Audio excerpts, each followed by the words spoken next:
Have you heard of the 4-month sleep regression before? I'm sure you have, otherwise why would you have clicked on this video? In today's video, I'm going to teach you what the 4-month regression actually is and how you can survive it. I'm going to give you some do's and don'ts for dealing with this regression.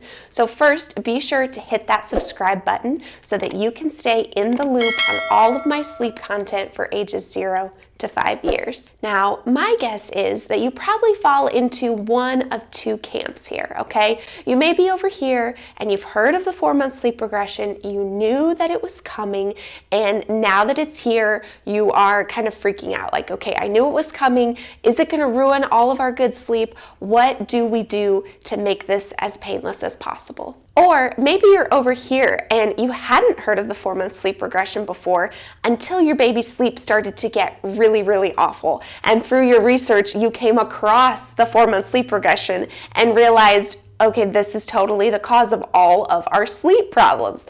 That's where I was when I was a first-time mom. My oldest son, who's now almost 8 years old, he had just hit 4 months and his sleep went from bad to worse. And I could not figure out what was going on. He was waking every 45 minutes overnight. He was really hard to put down at sleep time. And I just could not figure out how his sleep was getting worse instead of better. So I went to Google and I searched and I came across the 4-month sleep regression. And I was like, how come no one told me that this was going to happen? And I wish I had been more prepared. So now that I am on this side of things, I am really looking forward to sharing some of this knowledge with you and helping you understand how you can get through the regression as painless as possible. So our first don't assume that this regression is going to happen right at 4 months, okay? Rarely works out that way for most babies. It is actually a range between 3 to 5 months that you may be experiencing this regression. So anywhere between 3 to 5 months is when you will experience this. And another good thing to know, every baby will go through this regression. You will not skip this regression, all right? This regression is mainly categorized by a change in your baby's sleep cycle. So when they were a newborn, they had just 2 stages of sleep, light or active sleep and quiet or deep sleep. And now that they have hit that 4-month mark or right around that range, their sleep cycles have actually changed and become more like ours as adults. They're still shorter than ours, but they're comprised of 4 different stages like our sleep is. So every baby will go through this regression.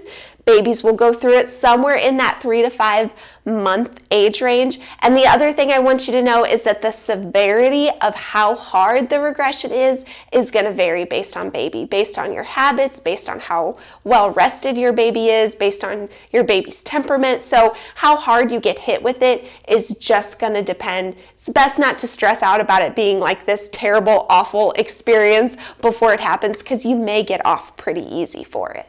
I do want you to look for these signs of the sleep regression. And these signs would be things like frequent night wakings. It could be as often as every 45 minutes overnight. Shorter naps. So you may notice them waking right at that 30-minute mark from their naps. Yay. So maybe they were taking longer naps, or maybe they had a long nap here and there, but now you're finding they're like 30 minutes on the dot every nap. And obviously, if we're dealing with frequent night wakings and short naps, you're just going to have a more tired and crabby baby as well. Another big sign of this regression is that you are now having difficulty getting your child to fall asleep. So maybe they would fall asleep pretty easily before at bedtime or at nap time, and now it is becoming this huge song and dance. You're having to jump through a lot of hoops. Maybe you're getting them to sleep, but then as you go to transfer them, they are just popping awake and you have to start the process all over again. Those are all really common signs that you are in that 4-month sleep regression. Now, the other thing that I don't want you to do is I don't want you to just add in extra feeds at night, okay? A lot of times when the 4-month regression happens, parents worry that their baby's waking more at night, so their baby is more hungry, maybe they're going through a growth spurt, and you go from maybe you had 2 feeds previously in the night and now you're feeding every hour all night long, that is really going to throw your whole feeding schedule. It's going to throw your baby off a lot. So my recommendation is whatever your child was previously doing as far as stretches at night between feeds, try to hold them to what you know they are capable of. So if your child was making it until 11 p.m. before their first feed and then until 3 a.m. before their next feed, don't start feeding them at 9 and midnight and 1 and 6. Don't add in a ton of extra feedings. Keep it to what they are capable of, what they've shown you they were capable of.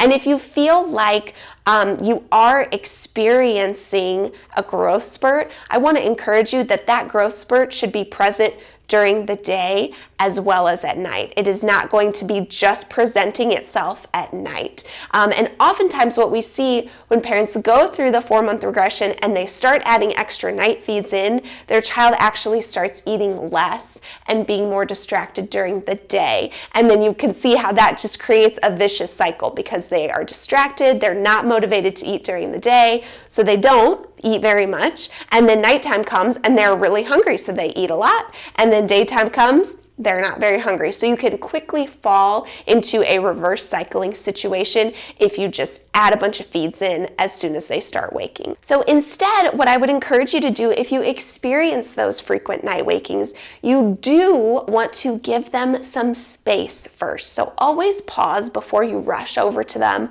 or before you rush into their room. Give them some space. Are they just making some noise and fussing? That's okay. We're okay with making noise and fussing. Let's give them some space a little bit longer. If they're crying, let's go in and see if we can offer different types of soothing instead of rushing straight to a bottle or straight to nursing. So we may go in and give them our presence and some soothing words. We may pat them. We may rub their back or their belly, depending on how they're laying. We may pick them up and settle them in our arms and then try to lay them back down. Or we may just hold them and settle them to sleep before we transfer them. But try not to, again, add those feeds in if they didn't need them previously. So don't rush straight for the biggest guns. Try to offer a ladder of soothing where you are working your way from not helping very much to helping a little more, a little more, a little more. Another big don't with this sleep regression is don't assume that your baby's sleep is magically gonna go back to the way it was before once you get through the regression. So this is probably the biggest point that parents get confused on, because your child goes through lots of sleep regressions, lots of little disruptions when they develop and learn new skills, but the 4-month regression is different from all the other regressions because it is not going to ever go back to them having those newborn stages of sleep. Their sleep cycle has permanently changed, and the biggest thing that this means for us is they are just going to spend more time cycling through light stages of sleep, which is why we get more of that potential for wake-ups. So for instance, if your child has been used to you helping them to sleep and then transferring them, you are probably going to have to hold them longer to allow them to settle into their deeper sleep before you can transfer them. Now that they're starting off in light sleep and cycling through their sleep cycle, they are going to probably wake up if you try to put them down too soon, and maybe you didn't experience that before. So we can't expect their sleep to go right back to what it was before we hit the regression. That is probably never going to happen, unfortunately. Now, the positive here is what I do want you to focus on is you can always make sleep habit changes. You can sleep coach, you can sleep train, you can set that healthy foundation, and 4 months is a great time to do it, especially if you've kind of you're up to your neck in dealing with these sleep struggles and you need something to give, you need something more sustainable for both your child and your sanity and health, then starting sleep training at this time is a great idea. And I often get the question, well, should I wait till we're through the 4-month regression before we sleep train? But as we just said, the 4-month regression is never going to be like over and gone, right? Those sleep changes are permanent. And so if we are waiting until we feel like we're through that regression, we may be waiting a very, very long time. So you can absolutely start sleep training at this age if you're ready for that next step. And since you're already here and looking for help with your child's sleep, I have another video that I would encourage you to check out. I recommend watching 4 Steps to Better Sleep because it is a great starting point for making some healthy sleep changes and getting you on track to better sleep.